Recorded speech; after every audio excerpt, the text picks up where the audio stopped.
Hello, students. Now, I'm going to teach you about a very beautiful and interesting poem written by Maya Angelou. Maya Angelou is an Afro American poet. She has written a literature to express her voice and concern for various purposes. She's primarily concerned about racism and kind of differences that human beings have felt among themselves.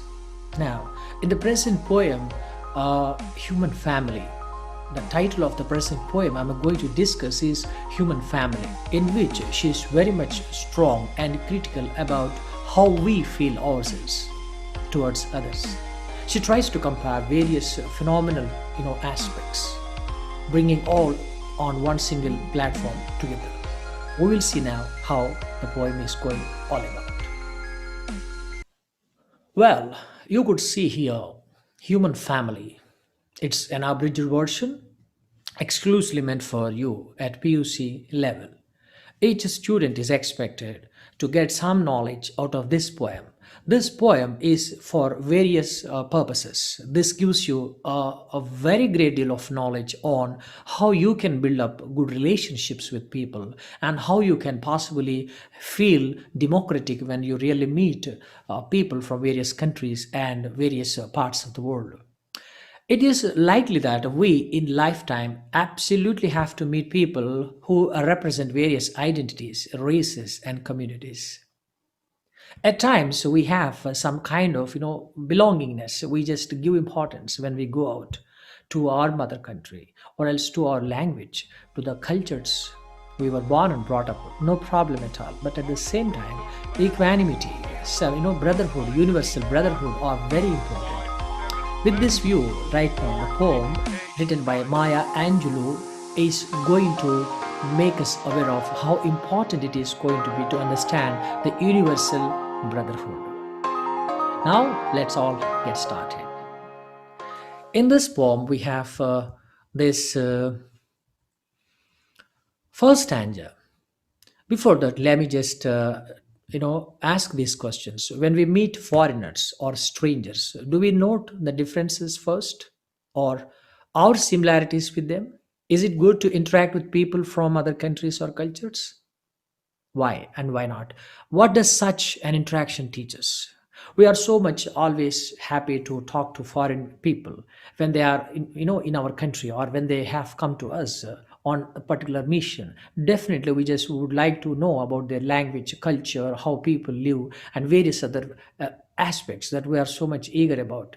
So why do we do that? After having learned, do we really give good credits to them, or do we respect them, or is it just kind of a kind of an informal meet or chat?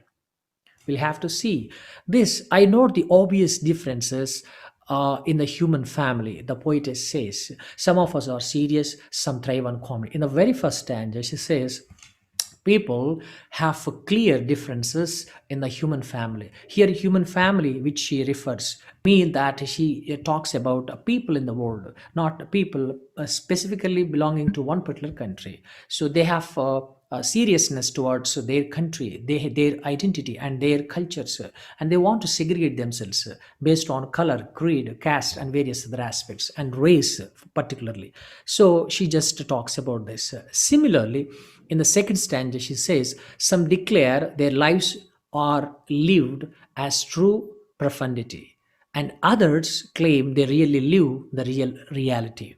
So, at a deeper level, people feel that they are just nice and they are the best and they have their own identity and they just want to be talked about.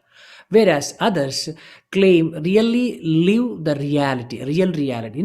See, kind of what people do assume about us is nothing for them. They just want their life as they want. That's it.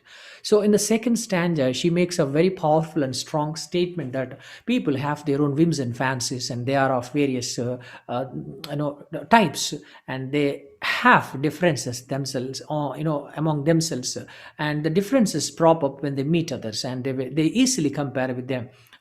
Finally, they arrive at conclusions. Yes, we are great on these fronts, and these guys are not so okay. But it is up to them. But what she is going to say, let's see in the third stanza. The variety of our skin tones, there is actually a rupture. I think it hasn't been clear, but it is a skin tones. The variety of our skin tones can confuse, bemuse, delight, brown and pink and beige and purple and tan and blue and white. In the stanza 3, she explores the skin colors. So skin color is the matter of pride, in fact. Whites, blacks, and browns, and yellows, reds. See, in this world we have various kind of differences based on color. So people tend to give some kind of ranking, and they just move with people based on color, and not only creed as well as religion. And we just really have to keep this particular point away. That's what she is saying. We have been segregated as far as this color, the race, and various other countries are concerned. We must not be so much bothered about all these things. When you belong to a particular color, you are a human being. If I belong to another color, I'm a human being.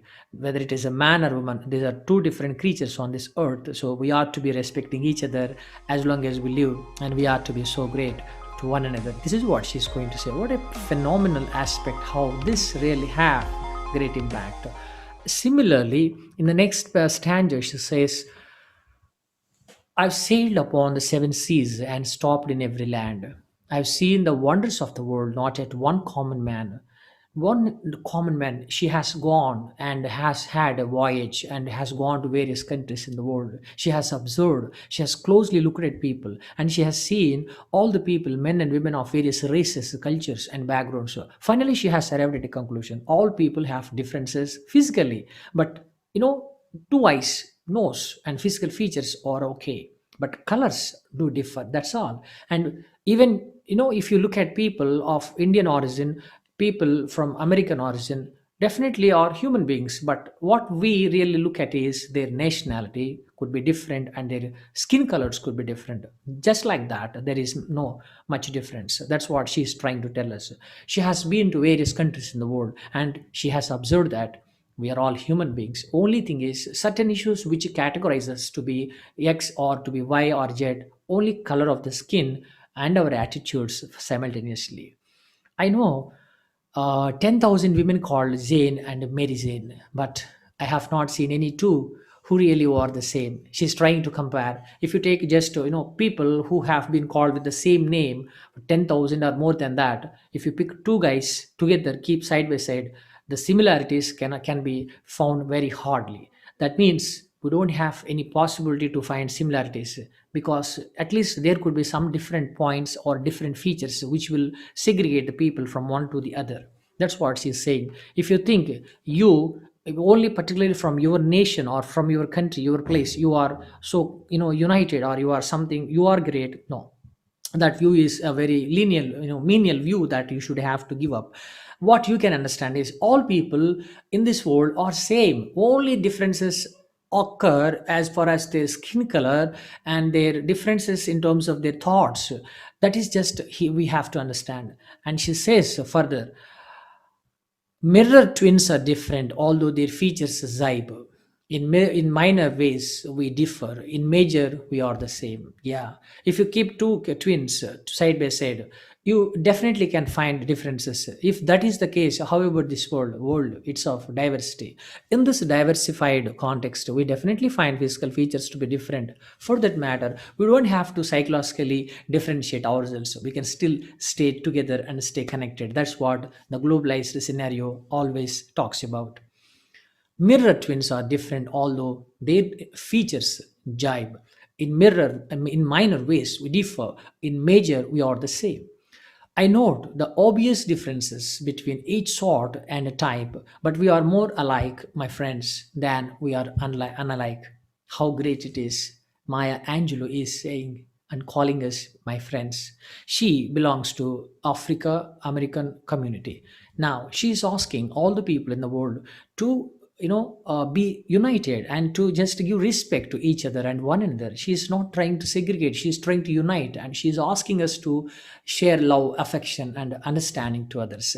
What a nice philosophy it is, my dear students. We can definitely take a few takeaways and pick them to make our lives too powerful, because interpersonal skills and communication skills and intrapersonal skills. These are the words we come across recently in this present scenario in our job culture.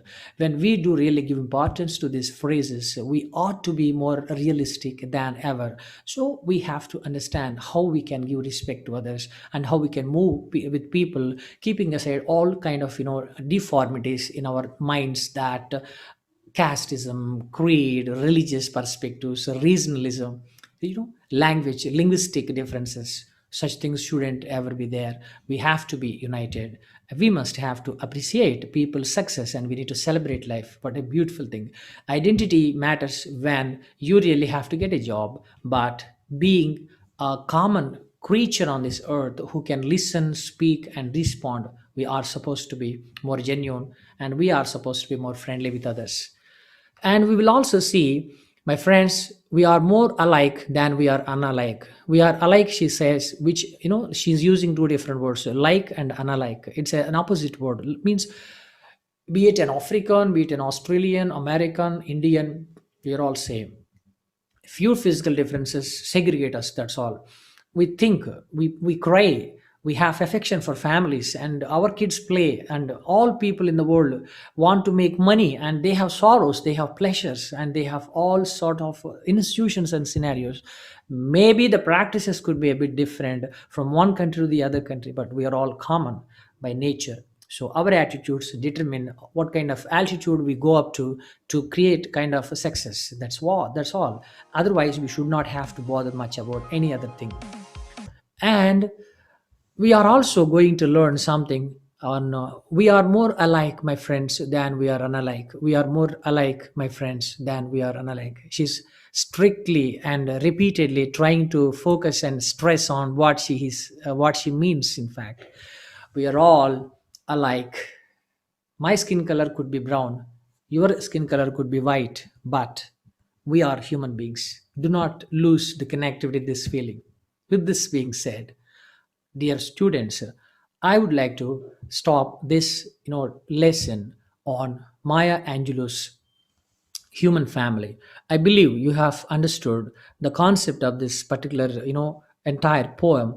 This poem is about human identity and connections and world peace, as well as a friendly atmosphere among us. And if you could really try to give importance to others, we may probably have good understanding with each other and with one another. Here we have some information about this poet. She is an American poet. Her works center on the themes of identity, racism, and family. She is considered to be a spokesperson for Afro American women. She is best known for her series of six autobiographical volumes, including I Know Why the Caged Bird Sings, 1969. Her poems were published in the collection Just Give Me a Cool Drink of Water for I Day, 1971. Students, so this is the information, and we have some information about the poem, and you go through this poem and try to understand the poem, as well as try to give answers in 10 to 15 lines each for the two questions available here. And we have annotations, and if you could understand how you can probably manage with annotations, your language skill gets enhanced, and you are going to write beautifully. So with these few snippets, I just would like to take leave of you. Good luck with your learning. One thing I must people at this age try to pick language from their mother tongue. See, when you are trying to learn English language, you need to think in English, and you need to always try to speak in English with your peers. Peers are your friends. If you try to speak English only after someone has given you some information in your mother tongue, I'm sure that is not going to be helpful. You might feel happy at the moment, but that kind of practice is going to really destroy the prospects of becoming an excellent communicator or else a good English language user. So please try to give up the kind of feeling that you should learn English from your mother tongue, be it Telugu or Hindi or whatever. Now, what I would like to say before I conclude is, believe in yourself, as well as keep listening to this lesson until you understand Maya Angelou's beautiful poem. The title is Human Family. Let us all respect each other and one another, maintain brotherhood, and establish peace and understanding. And let us keep aside all grudges and disparities, differences, and ill minded thoughts which will never help us. We are to be together and we have to be so committed. With this being said, I would like to take leave of you. Have a great time.